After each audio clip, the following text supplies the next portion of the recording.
Shabbat Shalom, amigos e amigas. Shabbat Shalom, Haverim. Shabbat Shalom, você que tem acompanhado todos os estudos da Kehilat Feminina Israel a respeito das Parashut. Hoje, neste Shabbat, nós estudaremos a Parashá Vayeri, que é a última Parashá do livro de Gênesis, do livro de Bereshit. O livro de Gênesis, Bereshit, ele é particionado em 12 porções, e Vayeri é, portanto, a última porção deste ciclo. Nesta Parashá de Vayeri, nós acompanharemos a conclusão dada pelo Eterno a todo este circuito percorrido pelos personagens elencados no livro de Bereshit, no livro, portanto, de Gênesis. Não se esqueça, portanto, de estar com a sua versão da Bíblia Sagrada, do Tanar, em mãos, para que você possa acompanhar de maneira eficaz, de maneira funcional, as referências aqui passadas. Essa Parashá, ela se encontra em Gênesis Bereshit, capítulo 47, verso 28, e termina no capítulo 50, verso 26. Antes de iniciarmos, amigos, vamos fazer a leitura do nosso texto base, que está em Tehillim, Salmos, capítulo 27, verso 11, parte A. Ensina-me o teu caminho, ó Eterno, e guia-me pela vereda dos tzadikim, dos justos, dos íntegros e dos retos. Vamos agora aos comentários introdutórios do Humash Gutnick. O Humash, ele é uma compilação de comentários, informações, estudos, percepções da Rabbanut, ou seja, dos sábios do povo judeu, do povo da Torá, a respeito do texto da Torá. No caso, como temos a separação das porções semanais, ou seja, as parashot, os sábios deliberam, nos informam suas percepções, suas assertivas, seus midrashim, ou seja, suas parábolas, sobre o que está ocorrendo, não somente no texto literal, quanto nos bastidores da mensagem trazida pela Torá. O Humash em questão, conforme dito, é o Humash Gutnick, edição Gutnick. Assim nos conta o Humash Gutnick a respeito desta Parashá.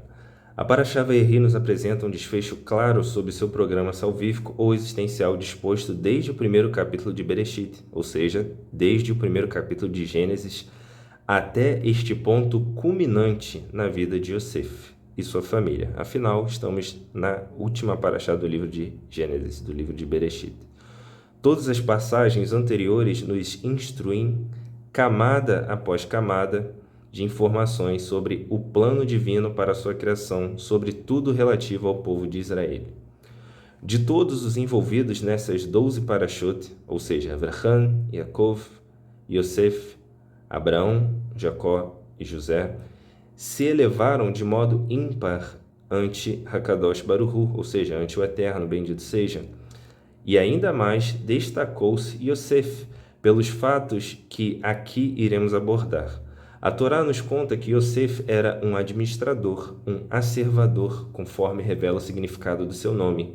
Yosef foi dotado de uma capacidade de calcular oportunidades, riscos, benefícios e prejuízos de acordo com o conhecimento profundo que ele tinha da Torá.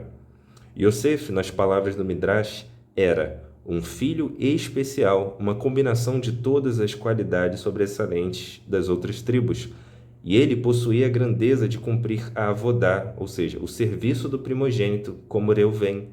Sua nobreza inata e sua conduta parecia distingui-lo para a realeza, assim como em Yehudá. Judá podia profetizar como Levi, possuía a sabedoria de Issachar. E continuando, o Midrash, na página 297, nos diz: sobretudo, Yaakov, Jacó, amou Yosef por seus conhecimentos de Torá. Yaakov, Jacó, brindou uma educação baseada na Torá a todos os seus 12 filhos e se esforçou em criá-los como tzadikim, como pessoas retas, íntegras. A Yosef lhe compartilhou mais conhecimentos da Torá que aos demais. Ele lhe revelou segredos da Torá que não havia revelado a ninguém. E, ademais, lhe transmitiu todas as halahot, ou seja, todas as jurisprudências que havia estudado na Yeshivá de Shem e Ever. Conforme falamos nas parashot passadas, Yaakov Jacó, ele vivia nas tendas de Shem e Ever.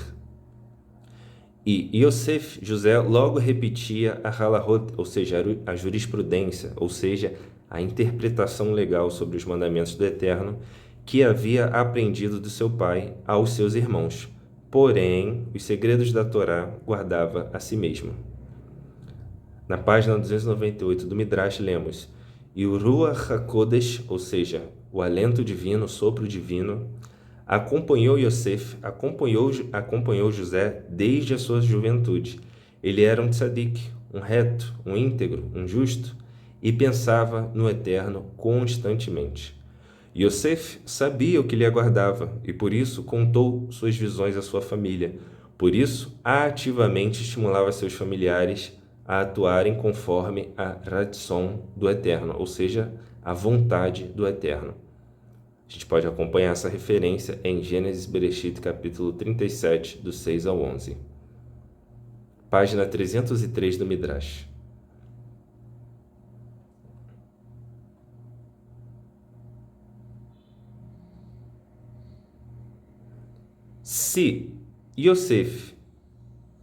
Se sabia que os irmãos eram hostis a Yosef, José, como pôde Jacó enviá-lo sozinho?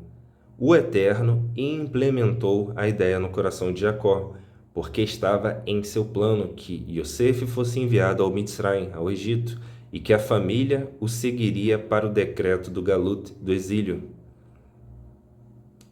E este decreto foi levado a cabo, ou seja, foi concretizado desta maneira.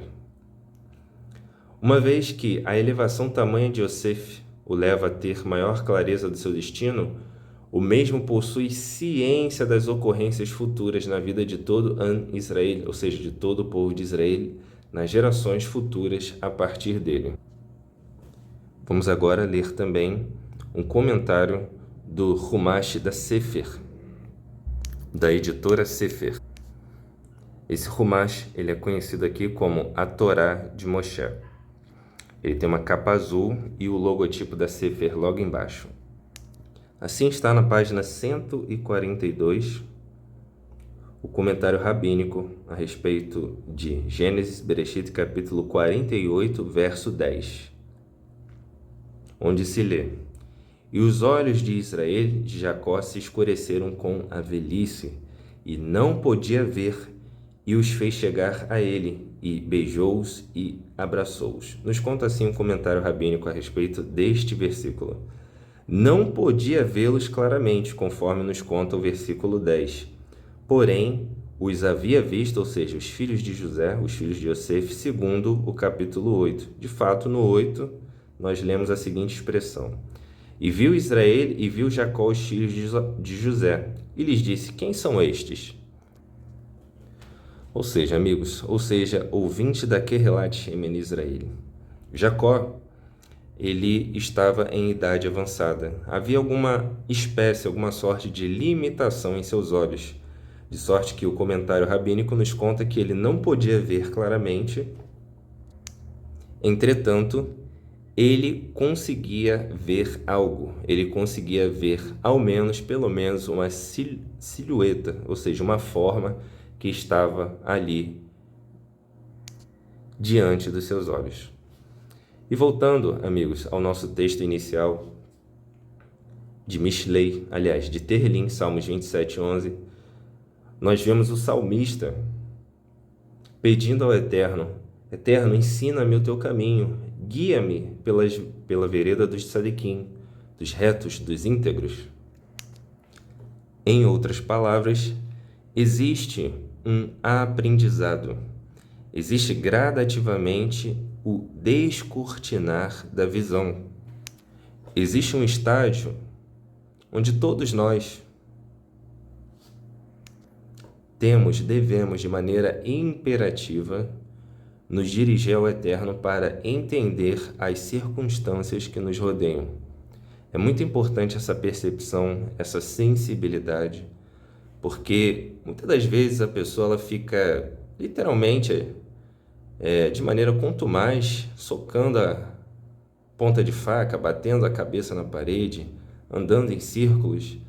Ela apanha, ela não sabe por que está apanhando, ela está no meio da guerra, ela não sabe qual é o papel dela na guerra. E às vezes nos falta essa referência da parte do Eterno, essa referência linear, essa referência gradativa de quem somos, por que estamos aqui, qual é a nossa shelichut, ou seja, qual é a nossa missão. E não devemos, portanto, em nenhum momento abrir mão do auxílio de Hakadosh Baruch Hu, ou seja, do Eterno. Por quê? Porque não faz parte da vida do eleito, da essência do eleito, procurar viver segundo os ditames da sua cabeça, ou seja, um autônomo. No original, autonomos, ou seja, aquele que procura legislar sobre a sua própria vida, aquele que cria leis que fazem concorrência, aliás, que tentam fazer concorrência ao Estado, ao coletivo, mas principalmente no nosso caso, a Deus, ao Eterno. Essa é a intenção do autônomo. Ele procura, etimologicamente falando, viver sua vida segundo suas próprias leis, segundo as próprias leis que criou. Deus nos livre. E ao passo que o rei David, ele tem essa percepção, essa sensibilidade de a todo momento pedir ao Eterno orientação, o seu filho, Shlomo HaMelech, ou seja, Salomão, também nos diz algo muito interessante a respeito da postura do eleito. Qual é a postura do eleito em relação a este ensino, a esta sabedoria ao qual David HaMelech, o rei David, pede ao Eterno? Ao passo que Davi diz, Eterno, ensina-me o teu caminho, Salomão, ele expressa esse mesmo conceito da seguinte forma: a sabedoria está diante do homem sensato, mas os olhos do tolo estão nos confins da terra, ou seja, nos limites, no horizonte. E na prática, segundo Rashi, ou seja, o grande investigador da Torá, o que esse verso quer dizer na prática? O que Shlomo HaMelech, o que o rei Salomão procurou nos dizer nesse versículo? Rashi nos diz assim: mas os olhos do tolo estão sobre os confins da terra, vírgula. A sabedoria é inacessível para mim. A sabedoria não se encontra diante de mim porque está longe de mim. Como poderei aprender a ordem Nezikim, que consiste em 30 capítulos? O Tratado de Kelim, composto por 30 capítulos? O Tratado de Shabat, ou seja, das disposições sobre o Shabat, composto por 24 capítulos? Porém, para o sábio é fácil. Ele diz, hoje eu aprendo 2 capítulos e amanhã mais 2 capítulos, caso o Eterno queira. E ele diz, isso é o que aqueles que me precederam desde os tempos imemoriais, ou seja, desde os tempos antigos, conforme nos conta o versículo do Tanar, procure, inquira a respeito dos tempos antigos. E ele diz, isto é o que aqueles que me precederam desde os tempos imemoriais fizeram. Ou seja, amigos, o Tanar, a Escritura, ele nos apresenta um programa, nos apresenta um modus operandi, ou seja, a forma adequada de compreender e de executar as ordenanças, a Ratson, a vontade do Eterno. E esse versículo de Salomão, ele nos fala sobre um arquétipo de indivíduo que ele está sempre focando em questões periféricas, ele está sempre, a princípio, querendo transcender, está sempre de olho no horizonte, novos horizontes, só que ele ignora o que está diante dos seus olhos, o que está à sua volta, o que está à volta dele no espaço que ele está localizado. Ou seja, ele despreza tanto a sua identidade quanto a sua conjuntura social, a realidade social que o abarca. Ele está sempre tentando se inserir em conjunturas que não lhe pertencem, que estão além da sua alçada, em detrimento daquilo que está ao seu alcance, está diante dos seus olhos e das suas mãos para fazer. E essa introdução, amigos, e esse conceito é muito importante para o transcorrer da Parashá Vayeri. Por quê? Porque na Parashá Vayeri temos a conclusão, o saldo dos atos de Yosef. E Yosef José, ele lidou com o que tinha em mãos, não exatamente com o que ele esperava ter ou com o que ele achava que Deus tinha que fazer por ele.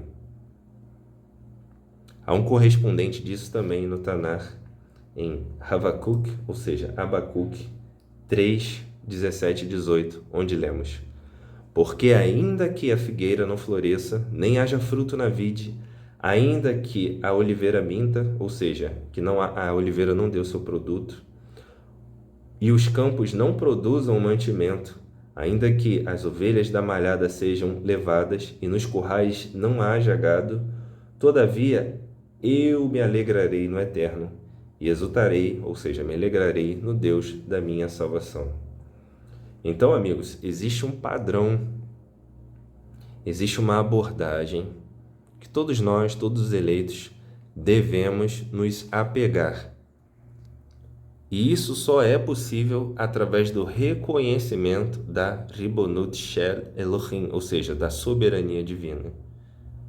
O Eterno está no controle de tudo, tanto no nível alto quanto no nível baixo, tanto na alegria quanto na tristeza. Ele é o responsável pelo meu choro, pelo meu sorriso, pelo meu alto, pelo meu baixo. Ou seja, sabe quando a Escritura diz que o cair do homem e o levantar é de Deus? Conseguiu se recordar desse versículo? Provavelmente não. Porque esse ditado popular, ele não se encontra no Tanar. Isso é fruto de mais uma percepção equivocada do homem em relação à soberania divina. Tanto o cair quanto o levantar pertencem ao Eterno. É Ele que desenha, é Ele que arquiteta na vida dos eleitos, para que estes possam transcender as suas dificuldades, as suas limitações e possam seguir a sua caminhada de maneira mais qualitativa. Lembrando sempre que a luta na vida do eleito, na vida do Filho da Luz, ela é gradativa. Sempre um desafio vai se apresentar de uma maneira mais contundente, de uma maneira mais séria que o desafio anterior, até que o clímax da história do eleito seja atingida. Portanto, não faz parte do rol de interesses do eleito fugir das adversidades, negar a existência das adversidades como maneira de fuga. Não faz parte também da vida do eleito descaracterizar os feitos do Eterno. Se chove, é o Eterno. Se está sol, é o Eterno. Se está um dia, um momento turbulento na sua vida, uma tempestade, é o Eterno. Se há um momento de calmaria, de pastos verdejantes, é o Eterno. O eleito, ele consegue extrair de todas as situações a mensagem, a função, a eficácia do que o Eterno procura lhe proporcionar com aquela experiência. Ou seja, amigos, continuando a nossa leitura. Como foi possível que Yosef ben Yaakov, ou seja, José, o filho de Jacó, se elevasse tanto diante do Eterno? Ou seja, o que estava por trás de todo esse padrão elevado de comportamento da vida de Yosef? Conforme lemos no Midrash anteriormente na página 298, o Ruach HaKodesh, ou seja, o alento divino, o sopro divino, acompanhou Yosef desde a sua juventude, ou seja, acompanhou José desde a sua juventude. Ele era um tzadik, ele era reto e íntegro e pensava no Eterno constantemente. A mente de Yosef estava atrelada, ou seja, informada sobre os pilares conceituais apresentados nas 11 porções da Torá anteriores. Conforme dissemos, pessoal, esta Parashá Vayehi, ela encerra o ciclo de leituras de Gênesis e Bereshit. São 12 porções, e como dissemos nas 11 porções anteriores, a começar pela noção central de Hod Elohi, ou seja, majestade divina, ou seja, o entendimento sobre quem de fato Yosef era, ou seja, um personagem de uma história. O Eterno, o propósito da criação, a Shelihut, a sua missão, os Bnei Elohim, ou seja, os filhos da luz, no Olam Asiá, o mundo das ações, ou seja, o mundo presente, e o Olam Rabá, o mundo vindouro. Toda a compreensão da Torá só é possível a partir do aprendizado destas disciplinas. De acordo com o Midrash, antes de criar o universo, o Eterno concebeu 7 conceitos, 7 diretrizes. A Torá, a Teshuvá, que é o retorno ao Eterno, o Gan Eden, ou seja, Jardim dos Prazeres, o Gehinnom, o local de penitência e sofrimento, o Kissi HaKavod, que é o trono de glória, o Beit HaMikdash, que é o templo, o tabernáculo, e, por fim, o 7º conceito, o nome do Mashiach. Reparemos, portanto, o primeiro, que é a Torá. O mundo, pessoal, ele foi criado somente com o propósito de estudar a Torá e cumprir os seus ditames, ou seja, que é a vontade, a ratzon do Eterno para as nossas vidas. Existe um manual, existem diretrizes, e essas diretrizes são inegociáveis na vida do eleito. Se o Eterno diz é, o eleito o acompanha e diz é. Qual o perfil que se depara com diretrizes, ordenanças, mandamentos e diz, não é bem assim? Não. Apesar do Eterno ter falado isso, a realidade é outra. Primeiramente, a Nahash, a serpente, que faz Havá ser seduzida por um ímpeto idólatra. Esse ímpeto já estava dentro de Havá. Nahash, ela não fez nada, a serpente não fez nada que o Eterno já não tivesse planejado. Esse ímpeto de idolatria já estava dentro de Havá, de Eva. E é justamente com esse ímpeto que a Nahash, a serpente, ela dialoga, ela diz, não é bem assim. Ou seja, eu tenho outra halahá para você, eu tenho outra jurisdição para você. A interpretação legal dessa ordenança que você recebeu do Eterno é o seguinte, na verdade, não é bem que você não pode comer, é que ele tem medo, o Eterno tem medo. Ou seja, antropopatia, atribuir ao Eterno sentimentos humanos. O Eterno, ele tem medo, segundo a opinião da Nahash, que você coma e se torne igual a ele. Qual é a jogada aqui? Ele está falando indiretamente que se ela comer, ela vai se tornar igual a ele. Não vai precisar dar satisfação a ninguém, vai ser Deus de si mesmo, vai ser autonomia, vai ser, uma pessoa autônoma. Essa é a grande jogada da serpente. E esse diálogo subsiste até hoje, em diversas camadas do pensamento contemporâneo, em diversas camadas ditas religiosas, em diversas camadas do ser humano, dos níveis de consciência do ser humano. Cabe ao eleito, ao filho da luz, identificar e extirpar essa noção de autonomia de dentro de si. E essa conceituação, pessoal, essa cadência, essa ordem, essa diretriz de criação, pertence a Rabbi Nissim ben Reuven, na Guemará Nedarim 39a, onde, do seu ponto de vista, esses 7 conceitos foram concebidos no pensamento do Eterno antes da criação, porém transformados em realidade numa época posterior. Por exemplo, Guerrinon foi criado no segundo dia da criação, o Gan Eden no terceiro, e assim consecutivamente. Ou seja, cada ideia do Eterno foi concebida, foi engendrada, foi projetada e se tornou material, veio à materialidade através de períodos específicos da criação. Não foi feito tudo de uma vez só. Porque o Eterno não é Deus de confusão, mas de planejamento. Conforme diz o Tanar, tem um projeto, tem um plano e o executo. Reparemos também no segundo conceito, que é a Teshuvá, o retorno ao Eterno, o arrependimento, o aumento da consciência a respeito de si mesmo e dos seus hatatim. Por quê? Porque conforme nos conta o Tanar, o que causa separação entre o homem e o Eterno são os seus hatatim. Os seus hatatim, eles nascem pelo desejo de autonomia e, uma vez concebidos, esse desejo de autonomia, ele dá luz ao hatat.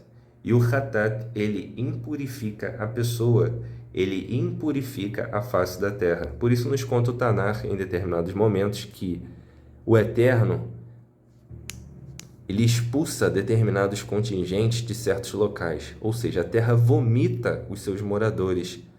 A terra não aguenta a impurificação trazida por aqueles elementos, por aquela geração. E ela, então, uma vez purificada aqueles elementos, daqueles indivíduos, consegue descansar, consegue estar apta para uma próxima geração. Prosseguindo, o Gan Eden, o Jardim dos Prazeres, foi concebido a fim de assegurar uma benevolência para os retos, para os íntegros. O Guerrinon foi concebido a fim de dar castigo ao malvado, ou seja, tornar casto, purificar aquele que é um filho da luz, um eleito.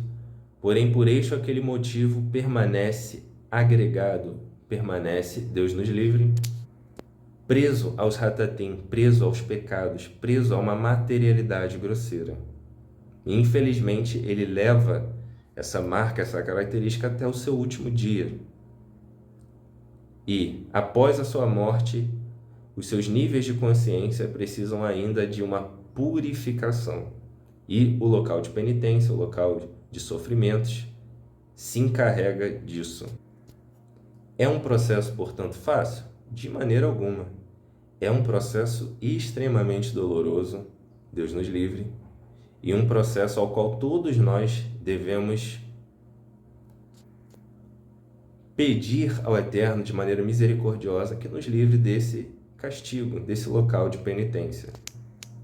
Depois, o quinto conceito, que é o Kisi Hakavod, que é o trono da glória, que foi concebido antes do universo, a fim de manifestar a Kavod, a glória do Eterno. O lugar onde morava Shekhinah, ou seja, a presença divina permanentemente, era o Beit HaMikdash, o tabernáculo, o templo. Portanto, o conceito de Beit HaMikdash, casa do sagrado, ou seja, o templo sagrado, foi concebido como uma condição para a criação. Logo mais acompanharemos aqui, no decorrer do estudo, o porquê foi utilizada essa expressão condição para a criação. O objetivo final da humanidade é chegar nos dias do Mashiach, do Messias. Portanto, o nome do Mashiach deveria ser formulado antes mesmo da iniciação da criação do mundo, conforme lemos em Mishlei 8, que vai nos contar sobre a sabedoria, como a sabedoria estava presente na criação do mundo. Lembrando que Mishlei, Provérbios 8, não fala sobre a sabedoria de uma maneira estritamente substantiva. Quando se lê sabedoria em Mishlei 8, em Provérbios 8, devemos nos atentar para o fato que ela se refere a alguém, ou seja, Mashiach, que é o molde de toda coisa criada. Por isso é dito que, sem ele, nada do que foi feito teria sido. Porque todo o projeto da criação passa por Mashiach. O Eterno tem esta ferramenta para modular, para equilibrar todos os elementos da criação. Então, amigos, agora que vocês já entenderam esta primeira parte do nosso estudo a respeito dos elementos, das circunstâncias e da missão de cada componente da criação, vamos à segunda parte deste estudo, onde temos o prosseguimento destes ensinamentos a respeito da razão de ser do universo, da razão de ser dessa dicotomia entre filhos das trevas e filhos das luz, filhos da luz, ou seja, Bnei Or e Bnei Rocher, ou seja, de joio e trigo. Continuemos, portanto, a entender, a vislumbrar, conforme o rei Davi pediu ao Eterno, a sabedoria, a orientação. Vamos continuar a vislumbrar uma segunda parte da arquitetura das nossas vidas, do universo, das coisas. Segue-se que, de acordo com os ensinamentos do Talmud, o universo foi criado e composto de 7 céus. Vilon, referência Yeshayahu, Isaías 40, verso 22. Raquiá, referência Gênesis, capítulo 1, verso 17. She-Hakim, Tehilim, referência Tehilim, Salmos 78, 23. Zebul, referência Yeshayahu, Isaías, capítulo 63, verso 15 e 1 Reis, capítulo 8, verso 13. Maon, referência Devarim, Deuteronômio 26, verso 15 e Salmos 42, verso 9. Mahon, 1 Reis, capítulo 7, verso 30 e Devarim, capítulo 28, verso 12. E o último nível do Shamayim, ou seja, o 7º céu, que é Aravot, que é onde os serafins e os ofanins residem. Esses termos, pessoal, caso você não esteja familiarizado com ele, caso você que esteja ouvindo aqui Relat Shem Israel não esteja familiarizado com esses termos, porque são termos no original, no hebraico, você pode acessar o site Bíblia Português, ou seja, Interlinear Bible, Bíblia Interlinear, e ao procurar essas referências, você tem diversas opções para poder visualizá-las, tanto em português quanto em inglês, quanto no original em hebraico, ou no original no grego koiné.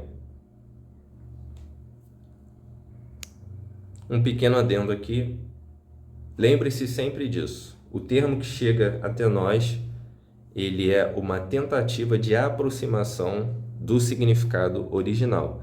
Não necessariamente a palavra que chega até nós, ela é integralmente correlacionada à palavra original.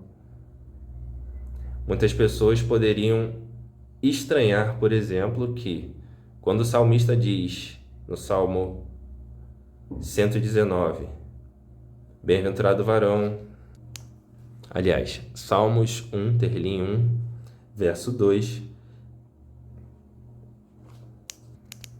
onde se lê, bem-aventurado o varão o homem que não anda segundo o conselho dos ímpios, nem se detém no caminho dos pecadores, nem se assenta na roda dos escarnecedores, antes tem o seu prazer na lei do Eterno, e na sua lei medita de dia e de noite. Esse pequeno adendo, por exemplo, se você jogar esse verso nesse site mencionado, você vai ver que aquilo que é chamado de lei aqui no original é Torá. O Salmo 119 citado anteriormente, ele é uma ode, ou seja, ele é uma percepção do rei Davi a respeito de quão maravilhoso é a interação do homem com a Torá. Você vai ver que o Salmo 119, Terlim 119, ele fala diversas vezes sobre a lei. E o que é a lei, se não a Torá? Se você também jogar o Salmo 119 nesse site, você vai ver que onde se lê lei, em todos os momentos onde há a palavra lei, no original é Torá. Então, voltando para a nossa questão, esses 7 céus citados, ou seja, o Shamayim, os céus, essas expressões originais no hebraico, elas são encontradas em seu formato original. Por que é necessário dizer isso? Porque se você consultar essas referências trazidas em português, provavelmente você vai se deparar com uma única palavra para designar esses 7 níveis.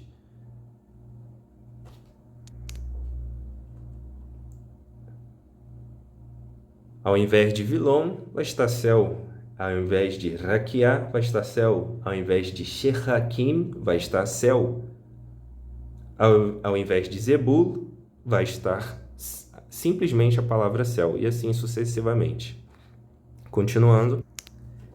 Este sistema criacional meticuloso é chamado por Hazal, ou seja, nossos sábios, de Tikkun Olam, reparação ou reparação do mundo, que é o que estamos aqui para fazer, ou seja, todo eleito está aqui para reparar o mundo.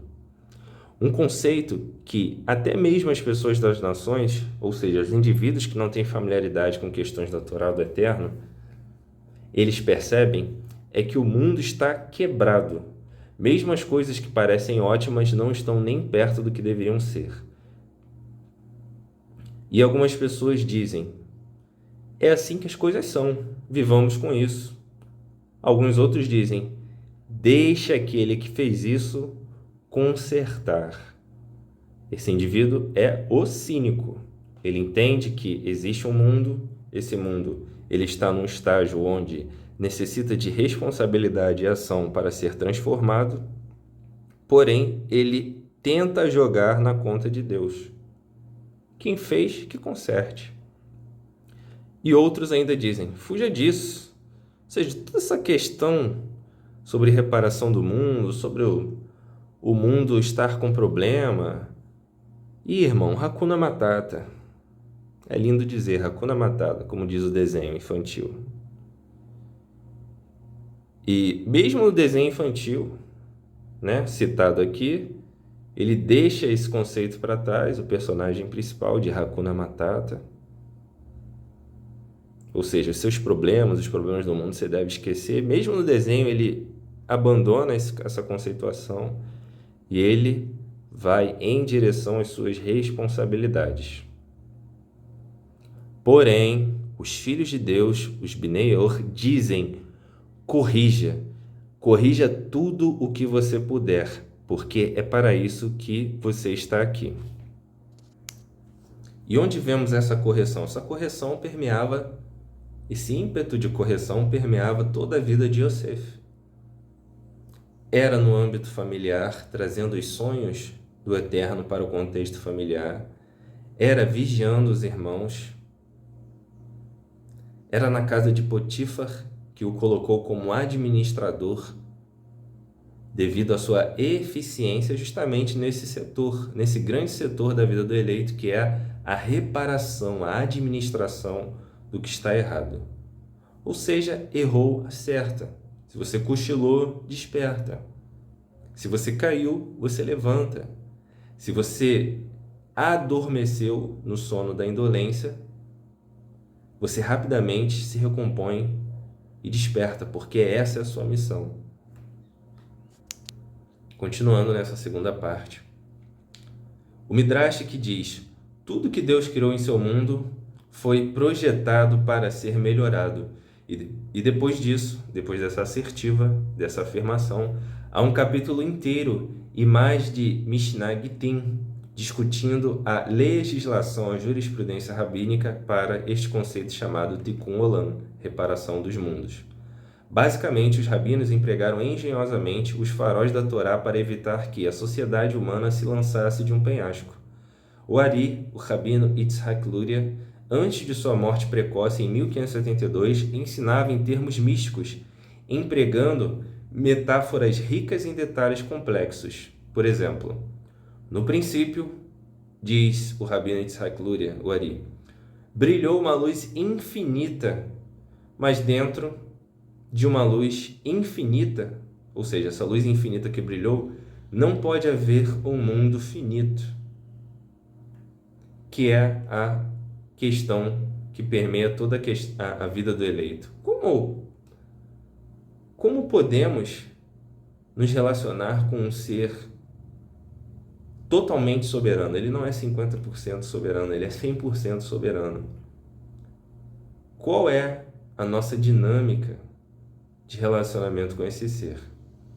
No princípio brilhou uma luz infinita, mas dentro de uma luz infinita não pode haver um mundo finito. Então, a luz retrocedeu permanecendo infinita, mas criando um vácuo, a escuridão absoluta. E então, da luz infinita além e na escuridão interna, irrompeu um fino e medido raio de luz, um raio de pensamento consciente, uma ideia, um raio que continha tudo. Todo o tempo e todo o espaço, toda a sabedoria e toda a compreensão dessa sabedoria, toda a grandeza e poder, beleza e kavod, glória, maravilha e criatividade.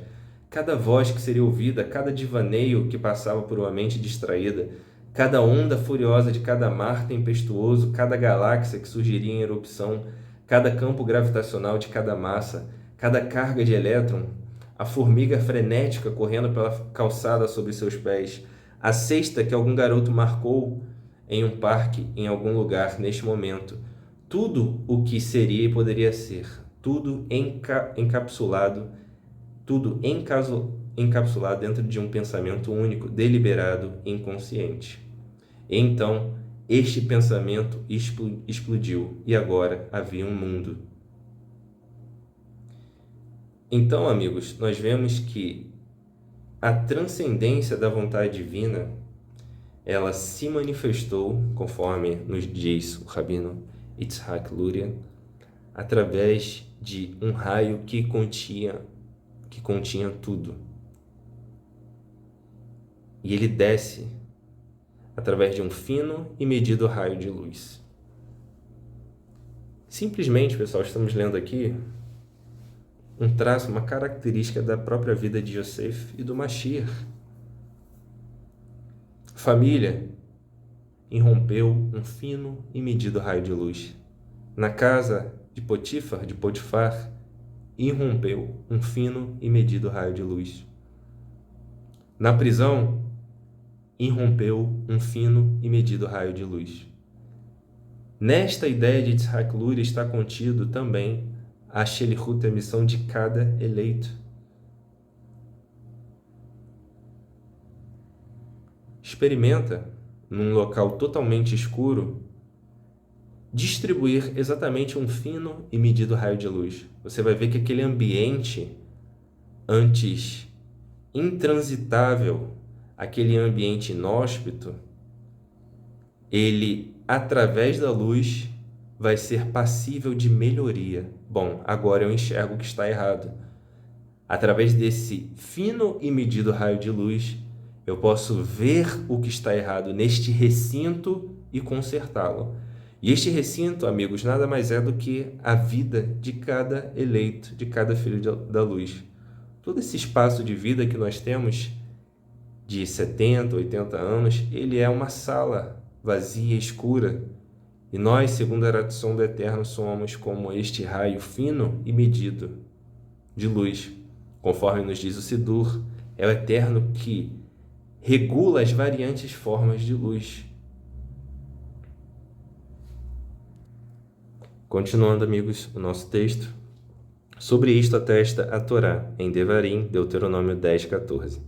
Eis que o Shammai, ou seja, aqueles 7 céus que nós lemos aqui, essas 7 dimensões superiores, mundos superiores, planos, dimensões celestiais, essas 7 dimensões celestiais, a Terra e tudo que nela existe, tudo, absolutamente tudo, pertence ao Eterno.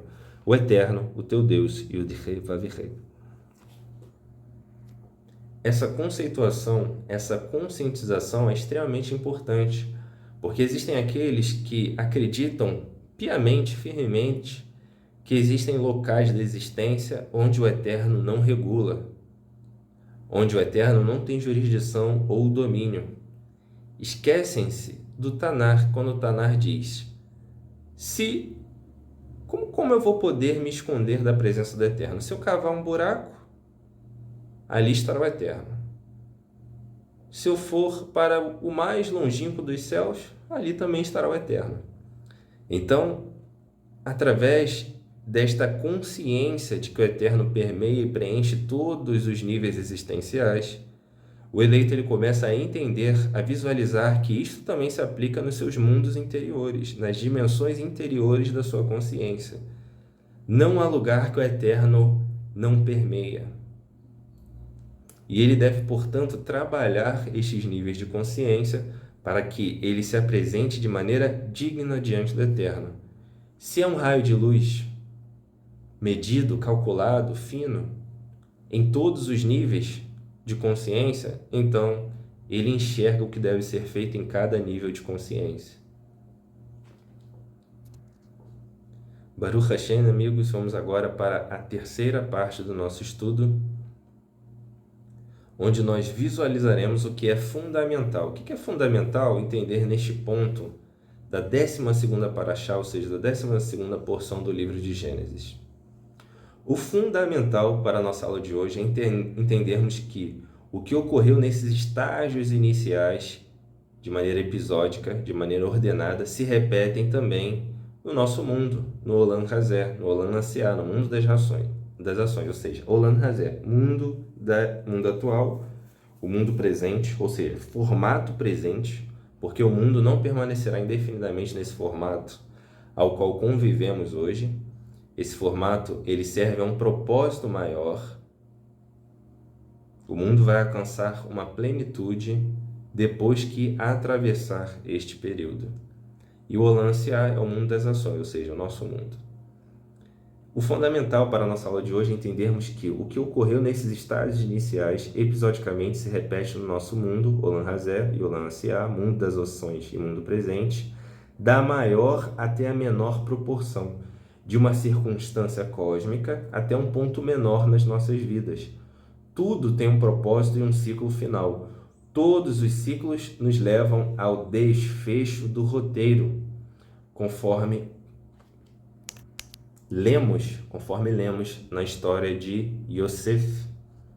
Todos os altos e baixos culminaram na etapa final do planejamento de um plano salvífico, ou seja, na redenção tanto a nível pessoal na vida de Yosef quanto coletiva. Ciclicamente, o Tanar nos apresenta este processo sistêmico, onde primeiro estávamos em profunda conexão com Hakadosh Baruch Hu, conforme no Gan Eden, com Adão e Eva, Adão e Havá. Em seguida, uma aprovação, uma diretriz, uma diretriz que, quando não observada, gera uma queda. E esta queda gera a punição e afastamento da presença divina. E este afastamento gera uma reflexão e arrependimento. E o arrependimento leva ao retorno ao eterno, a Teshuvá.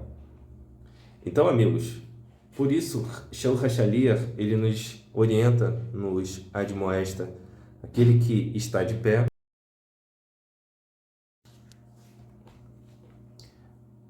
continuando, aquele que está de pé, ou seja, aquele que julga estar firme, cuide-se para que não caia. Essa admoestação, amigos, esta advertência, ela atinge em cheio qualquer filho da luz, porque é preciso entender a dimensão da sua missão, da sua Shelihut. Você não está de pé estritamente para você mesmo. Quando você está de pé, você tem que se lembrar que há um trabalho coletivo a ser feito. Por que nós nos santificamos? Por que nós nos especificamos? Por que nós nos definimos na presença do Eterno? Conforme nos é orientado, sede, pois, definidos, específicos e santos, como eu sou santo. Logo mais, um pouquinho mais à frente, entenderemos qual é a finalidade desta especificação, desta definição, dessa santificação. Continuando a leitura. O livro do Zohar, que traz os ensinamentos do Rav Shimon Bar Yochai, nos conta que, depois de ter planejado e criado as Nefashot, ou seja, os níveis de consciência, as almas, o Eterno revelou a estes suas respectivas Shelihut, suas missões. Cada Shelihut, antes de vir para esse mundo físico, pessoal, para o mundo das ações, recebe a missão diretamente do Eterno. E este livro citado, Zohar, nos conta que elas, uma vez diante do Eterno, na presença do Eterno, elas tentam dissuadir o Eterno deste propósito, porque elas sabem o que as aguarda neste mundo presente, neste nível baixo. E elas tentam, de maneira enérgica, permanecer na presença do Eterno. Até que o Eterno, depois de ouvir as deliberações, diz: basta, vocês descerão, porque para isto foram criadas. Faz parte integral da vida do eleito, da Shelihut do eleito, ou seja, dos níveis de consciência das almas, descer, vir a este mundo, passar pelos sofrimentos, transformar o mundo através da renovação do entendimento a respeito das diretrizes da Torá, das diretrizes do conhecimento, do planejamento, do mandamento divino. Por quê? Porque lá em cima, sem passar por sofrimento, cria-se um estado de tohu vavohu, sem forma e vazio, ou seja, o pão da vergonha. Você é criado, você desfruta de prazeres, de bens, de um jardim maravilhoso, mas você não lavra, você não cuida de nada. Deus nos livre. O Eterno busca trazer a todo ser, todos os filhos da luz, esta consciência. E ele impõe, ele submete essas nefashot, esses níveis de consciência, essas almas, a esta Shelihut, ou seja, a esta missão. E será que fica a reflexão, queridos amigos? Será que só batemos o pé lá em cima? Será que eventualmente aqui embaixo nós também não tentamos bater nosso pé a respeito da nossa missão, a respeito das nossas responsabilidades? Será que às vezes deixamos que o nosso Yetzer Hará, a nossa inclinação do mal, fale mais alto? Tente nos dissuadir? Deus nos livre. Continuando a leitura. Esta referência, inclusive, amigos, está no Zohar, na página 106 à página 108. É justamente dentro de todo esse programa sistêmico que o Eterno insere o homem segundo sua finalidade e classes apresentados no decorrer dos textos como Bnei Elohim e Bnei Adam, filhos de Deus, filhos do Eterno e filhos do homem. Assavim e Shitá, ou seja, ervas daninhas, joio e trigo. Bnei Or, de um lado, e Bnei Rosher, do outro lado, ou seja, filhos da luz de um lado e filhos das trevas do outro. Kili Kavod, vasos de honra de um lado, e Kili Kalon, vasos de vergonha e desonra do outro. Kevassim, ovelhas, e Azim, cabras e bodes, ou seja, ovelhas de um lado e cabras e bodes do outro. A partir de Bereshit, ou seja, Gênesis 3,17, os Bnei Rosher, os filhos das trevas, Assavim, ou seja, a erva daninha e o joio, passaram a descender no Olam Hazé, no mundo presente. E então voltou-se para o homem, conforme se lê, e ordenou: por que escutaste a voz da tua mulher e comeste da árvore que eu te proibira comer? Maldita é a terra por sua causa. Com sofrimentos obterás do solo o teu alimento todos os dias da tua vida. E, se afastando destes pilares centrais da Torá, que toda a terra se encheu de avodazará, idolatria. Conforme o Eterno fala a Adão, por que ouviste a voz? A minha voz? Não, a voz de terceiros. A voz de terceiros que te dissuadiram a cumprir minhas ordens, a cumprir meus mandamentos. Nesse caso, a própria mulher de Adão, ou seja, Havá, Eva. Em outros casos, o Yetzer Hará, a nossa inclinação para o mal, tenta nos dissuadir de nossa missão. Em outros casos, Shelihim, emissários dos filhos das trevas, que tentam nos dissuadir de nossa missão, esvaziar, descaracterizar nossa missão de filhos da luz e tentam nos levar para a autonomia, para a visão de mundo deles. Deus nos livre. Causam muitos prejuízos, conforme se lê no Tanar, um só pecador comete muito prejuízo, traz muito dano à humanidade. Porque escutaste a voz de tua mulher e comeste da árvore que eu te proibira comer, maldita é a terra por tua causa, com sofrimentos obterás do solo teu alimento todos os dias da tua vida. E se afastando destes pilares centrais da Torá, que toda a terra se encheu de avodazará, a idolatria. Contudo, o Eterno observou que a perversidade do ser humano havia crescido, se multiplicado, sobremaneira na terra, e que toda a motivação, ou seja, o Yetzirará, a inclinação das ideias que proviam de suas entranhas, era sempre e somente, ou seja, o tempo todo, inclinada à prática do mal. Essa referência está em Bereshit, Gênesis capítulo 6, verso 5. Também é um comentário no Midrash, na versão El Midrash Disse, na página 62.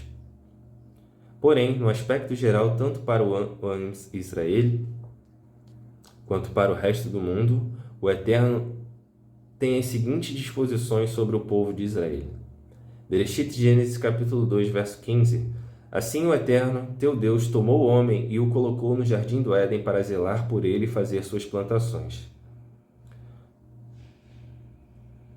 Sobre o povo de Israel, sobre Am Israel, a partir de Abraham, o Eterno separou, selecionou, deu especificidade, singularidade ao povo de Israel, ou seja, da semente de Abraham, para que fôssemos seus representantes no Olam Hazé,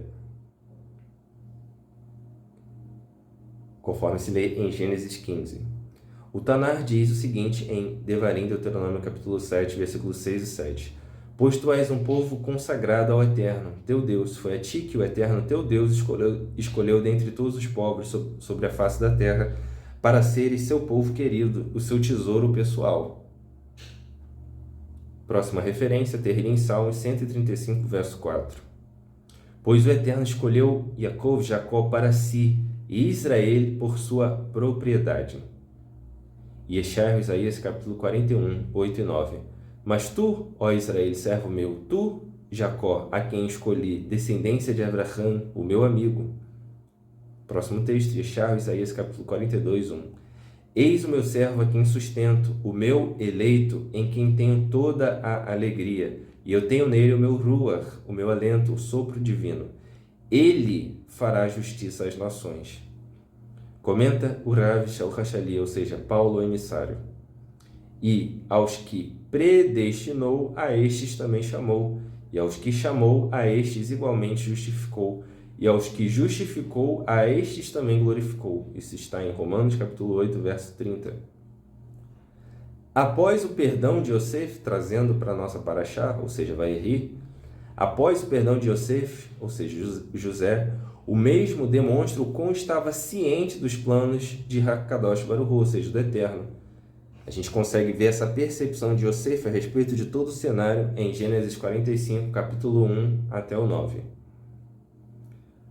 E, uma vez ciente de todos esses planos, surge novamente, pessoal, a pergunta: qual foi o segredo de Yosef para obter sucesso em sua vida? Como que Yosef, apesar de ter sido considerado um ídolo num país estranho que adorava ídolos, não se permitiu, não se contaminou com idolatria?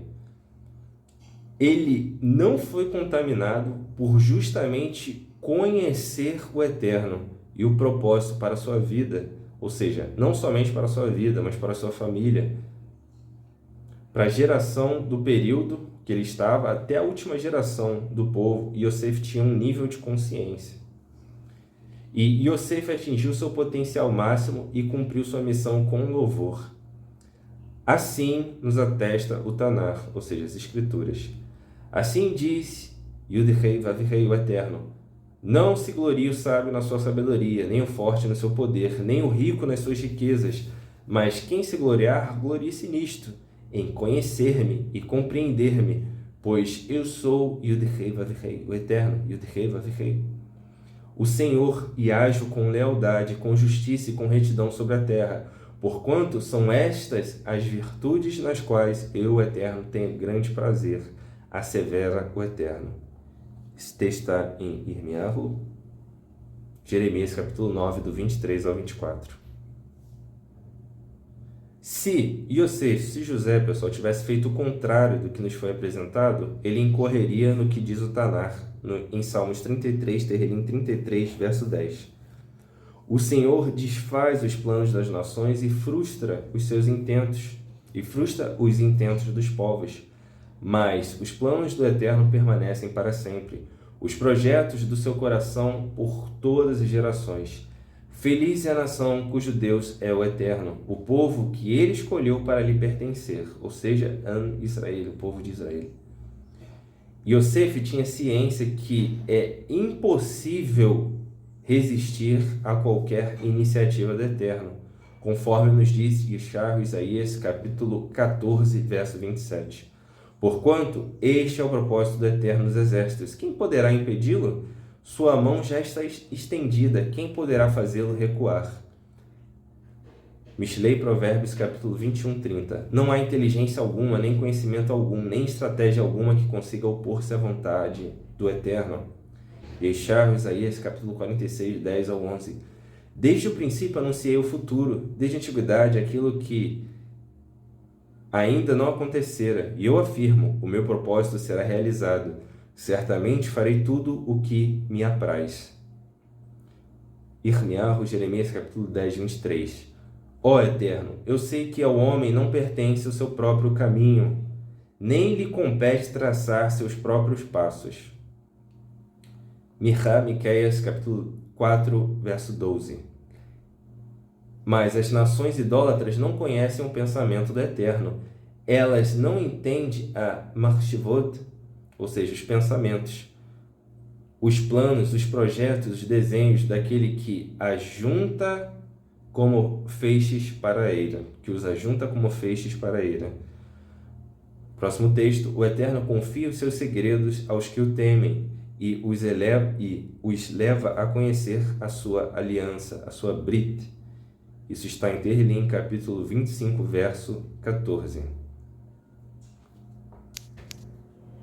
Vamos agora, amigos, para a última parte desse estudo. Após termos visualizado, entendido, concatenado todas as questões pertinentes à soberania do Eterno, nós percebemos que na vida de Yosef, tudo, absolutamente tudo, depende do nível de conhecimento que nós temos do Eterno. Qual é a nossa resposta frente aos desafios? Ela vai ser qualitativa? Só será se conhecermos e prosseguirmos em conhecer o Eterno, as disposições da Ribonut Shel Elohim, ou seja, da soberania divina.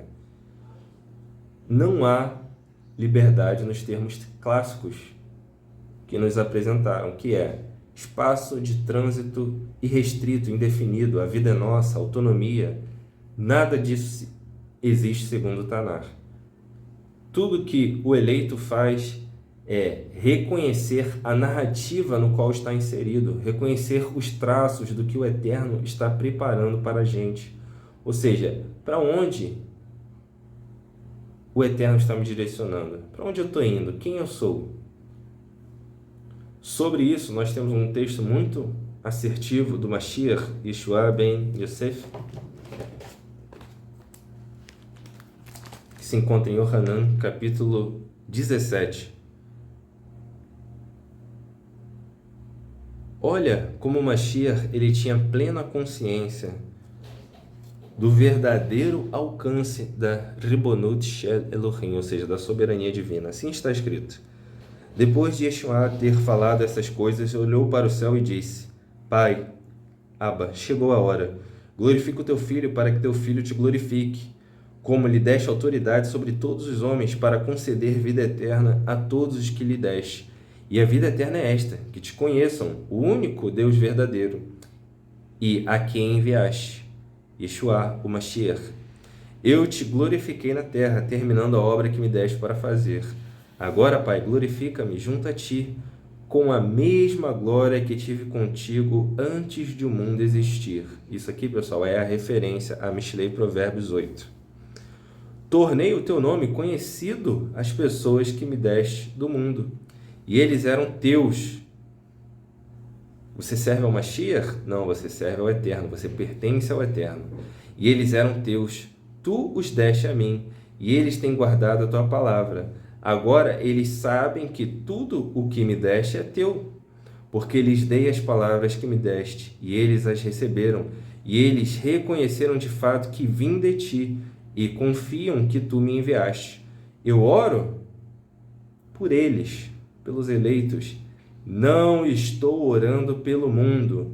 Repetindo, não estou orando pelo mundo. Mashiach reconhecia os limites da sua missão. Ele reconhecia os personagens com quem ele tinha que lidar, que eram os eleitos, as ovelhas perdidas da casa de Israel que reconhecem a sua voz. Não estou orando pelo mundo, mas por aqueles que me deste, pois são teus. De fato, tudo que eu possuo, na verdade, é teu, e tudo que possuis é meu, e neles tenho sido glorificado. Eu não ficarei mais no mundo, mas eles estão no mundo, e eu vou para ti. Pai específico, Pai eterno, Pai santo, guarda-os no poder do teu nome, que me deste, para que eles sejam um, assim como o somos. Enquanto estava com eles, guardei-os pelo poder do teu nome, que me deste. Sim, eu os guardei e nenhum deles foi destruído, a não ser aquele designado, aquele projetado, aquele construído, aquele forjado para a destruição. Para quê? Para que se cumprisse o Tanar, ou seja, as Escrituras, a vontade do Eterno. Mas agora vou para ti, e digo estas coisas enquanto ainda estou no mundo, para que eles possam ter em si mesmos minha alegria completa. Dei-lhes tua palavra, e o mundo odiou, pois eles não pertencem ao mundo, como eu mesmo não pertenço ao mundo. Não te peço que os tires do mundo, mas que os protejas do maligno, do adverso. Eles não pertencem ao mundo, como eu assim também não pertenço ao mundo. Separa-os, especifica-os, define-os para a santidade, a especificação por meio da verdade. A tua palavra é a verdade, a tua Torá, o teu Tanar, as Escrituras são a verdade. Como me enviaste ao mundo, eu os enviei ao mundo. A favor deles, eu me separo para a especificação, a definição, conforme falamos aqui anteriormente. Por que é que o Eterno nos especifica, nos define? O Mashiach Yeshua nos conta: a favor deles eu me separo para a especificação, para a santidade. Então, todo aquele que se santifica, todo filho da luz que se santifica, não é para proveito de si próprio, mas em favor do coletivo, em favor dos filhos da luz, para que também eles sejam separados para a santidade por meio da verdade. Oro não apenas por eles, mas também por aqueles que confiarão em mim por causa da palavra deles, para que todos sejam um, como tu, Pai, que estás unido a mim, para que todos sejam um, como tu, Pai, estás unido a mim e eu a ti. Oro para que eles também estejam unidos a nós, para que o mundo creia que tu me enviaste.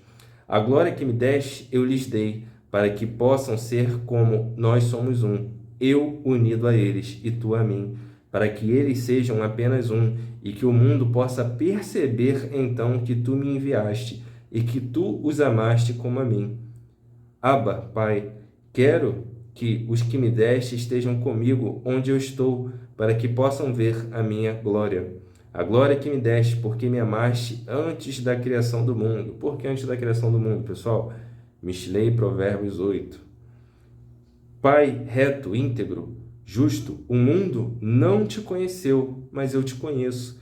E estas pessoas sabem que me enviaste. Eu fiz o teu nome conhecido a eles e continuarei a fazê-lo para que o amor com que me amaste esteja neles e eu mesmo esteja unido a eles. Ou seja, amigos, o Mashiach Yeshua, ele tinha completa consciência do seu papel. Yosef, José, tinha completa consciência do seu papel. Ao passo que Esther, a rainha Esther, é admoestada pelo seu parente Mordecai, seu tio Mordecai, a respeito de sua missão, Em determinado momento, Mordecai lembra ela: quem sabe não foi para tal que foste elevada a rainha? Com uma só tacada, Mordecai ele lembra a razão da sua beleza, a razão da sua glória como rainha, a razão do rei ter se apaixonado por ela, a razão das suas vestes esplêndidas. Yosef, por abraçar integralmente a soberania divina, foi orientado por esta em todos os momentos.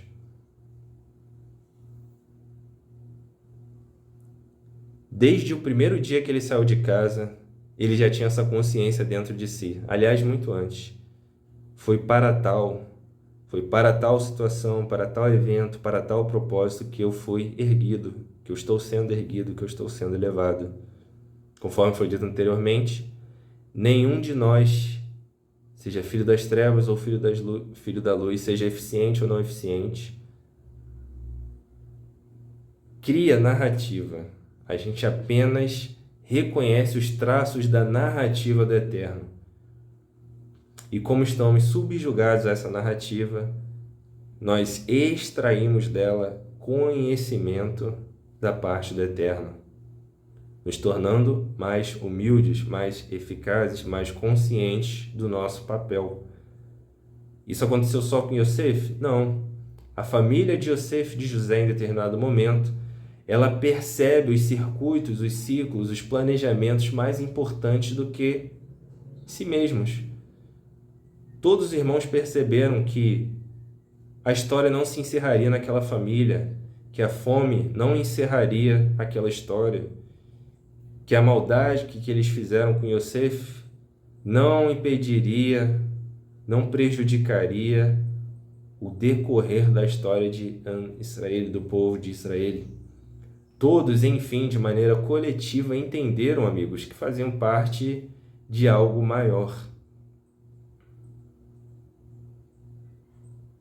E temos que aplicar isso em todos os aspectos da nossa vida: pensamentos, fala e ação.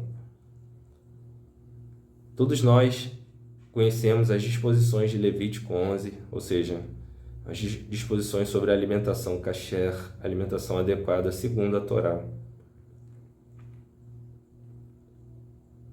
Mas há também uma reflexão nas coisas que nascem na natureza. Você rapidamente come um tomate, uma cenoura. Às vezes são 2 meses, 3, 6 meses, 4, para aquele alimento tomar sua forma final. Ele é saboreado por você em 2 minutos, 3 minutos. E esse alimento não tem um fim em si mesmo, ele é plantado e ele serve de energia para que os seres humanos façam o que devem fazer. Ele cumpre sua missão. Depois de todos esses meses, ele está para o corpo humano, assim como a lenha está para a fogueira. Ou seja, o alimento ele é sintetizado pelo seu corpo, ele é transformado em energia, e a energia subsequentemente é transformada em vida, em ações concretas. Assim como os alimentos não têm um fim em si mesmo, nenhum de nós, filho da luz, filho das trevas, tem um fim em si mesmo. Tampouco as circunstâncias que nos rodeiam têm um fim em si mesmos. Elas não são determinantes. Tudo faz parte de um plano maior. É um plano dentro de um plano dentro de um plano. Conforme o pessoal gosta de dizer, um grande xadrez 4D, em 4 dimensões. Portanto, amigos, ninguém muda. Todos nós externalizamos o que somos. Tanto o eleito, tanto o filho das trevas, tanto o vaso de honra quanto de desonra, eles se comunicam, eles externalizam a essência do que são. Não são as circunstâncias, ao contrário do que muitos pensam, que determinam quem as pessoas são. As circunstâncias apenas potencializam aquilo que ela é. E através das circunstâncias, das adversidades, a essência encontra o mundo presente. A essência encontra o Olam Hazé. Há pessoas extremamente ruins e perversas com recursos monetários infinitos. Há pessoas que fazem coisas impossíveis e improváveis com nada. Com praticamente nada. Por quê? Porque estas pessoas, os eleitos, eles trabalham com o que têm, conforme foi dito. O que é que o Eterno trouxe à minha mão? É um martelinho? Vou trabalhar com um martelinho. É uma picareta? Vou trabalhar com a picareta. É um martelo gigante, que eu tenho até dificuldade para carregar, levantar? É com um martelo gigante que eu vou trabalhar.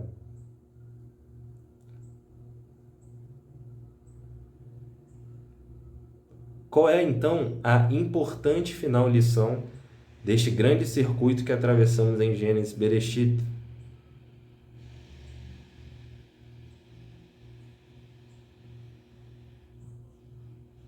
A importante lição, amigos, do livro de Bereshit, de Gênesis, culminando neste capítulo final da história de Yosef e sua família, é o seguinte: se o ser humano não souber o que ele é, ele começa a achar que ele depende das circunstâncias, do líder religioso, do pai, da mãe, do irmão, de Potifar, do filho, da filha, do certificado.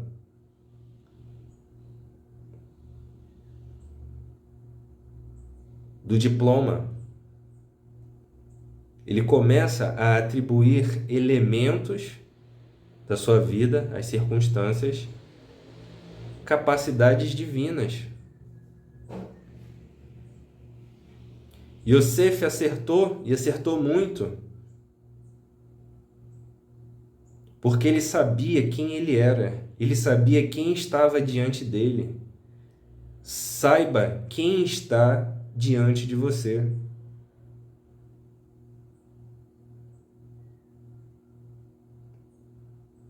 Ninguém vai tirar isso de você. Yosef, José jamais desistiu, apesar das adversidades, porque ele sabia na mão de quem estava a caneta da sua história.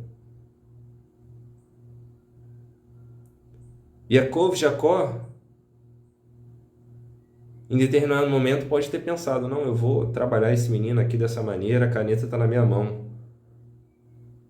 Ó, vou desenhar aqui, vou dar essa capa e tal. Os irmãos, cansei desse sujeito, cansei desse indivíduo, vou vender. Acreditaram que a caneta estava na mão deles. A mulher de Potifar também. Cansei desse cara, vou mandar ele para a cadeia. A caneta está na minha mão, vou assinar um documento aqui, ó. Escravo assediador.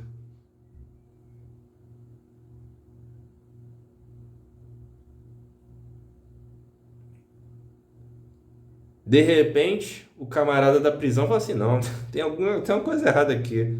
Essa mulher é maluca, eu vou ficar com esse cara para mim. Esse cara aqui é ouro, isso aqui é uma zona, essa cadeia aqui é uma zona, vou colocar ele como administrador da cadeia. Vai ser meu agora. Pensou que a caneta estava com ele também.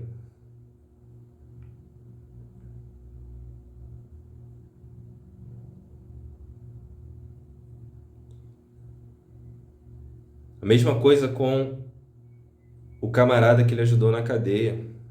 Pensou que ia seguir seu caminho, até que o Eterno cobra ele. Vem cá, tá esquecendo de nada não? E o texto do Tanar é interessante, porque ele lembra que alguém ajudou ele de fato na cadeia. Tá esquecendo de nada não? E é o Eterno, o Eterno. O Eterno vai estabelecendo a escrita. Yosef jamais perdeu isso de vista.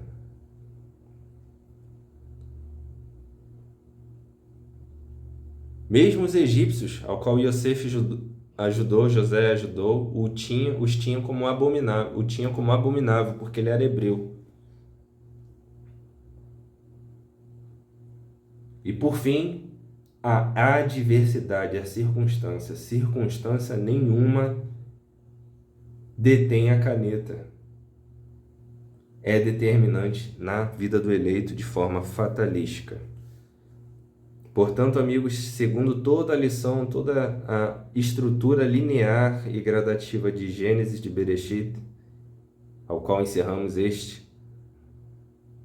esta paraxá hoje, Paraxá Vayeri, segundo toda essa estrutura, reconheça quem está diante de você. Reconheça que os limites são seus, jamais do Eterno.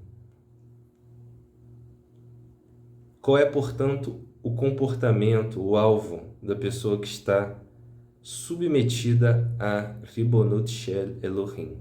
É conhecer o Eterno, prosseguir, e depois de conhecer, prosseguir em conhecer. Eterno, me ajuda a entender esse padrão que está acontecendo na minha vida, que está no mundo. Me ajuda a corrigir, me ajuda a lavrar esse jardim dos prazeres que tu me deste. O que eu posso consertar, o que eu posso fazer, o que eu devo falar, quando eu devo me calar. E assim, em todo o livro de Gênesis e Bereshit, quem acertou foram aqueles que se submeteram, foram submetidos à soberania divina e, através dos seus pensamentos, fala e ação, corroboravam a ação divina. Não, isso vem do Eterno. Não, isso foi eterno. Ah, mas onde é que está isso, Juliana? Onde é que está isso que é Hashem em Israel? Yosef. Primeiríssimo momento que ele aparece diante do faraó, que ele é colocado naquela sala, naquele recinto, o pessoal fala, ó, isso. Aí ele, é isso? Então deixa eu falar um negócio para vocês. Eu não revelo nada. Fechou? Expectativa de vocês, ó, tá furada sobre mim. Porém, é o Eterno, é Deus que revela tudo, que faz todas as coisas. Que possamos segurar esta lição de Yosef, este proceder de Yosef, e aplicar, segundo a misericórdia divina, este conceito em todos os aspectos da nossa vida, em todos os recintos da nossa vida. É Deus que faz todas as coisas. Baruch Hashem, amigos, aqui finalizamos o estudo da Paraxá Vayeri. Compartilhe com seus amigos, com seus parentes. No final da Paraxá existe um campo de perguntas. Nos conte o que você achou, o que você pensa a respeito desse texto, quais são as suas dúvidas. E a Kehelat Shemen Israel responderá prontamente. Shalom, shalom, amigos. Lehitraot.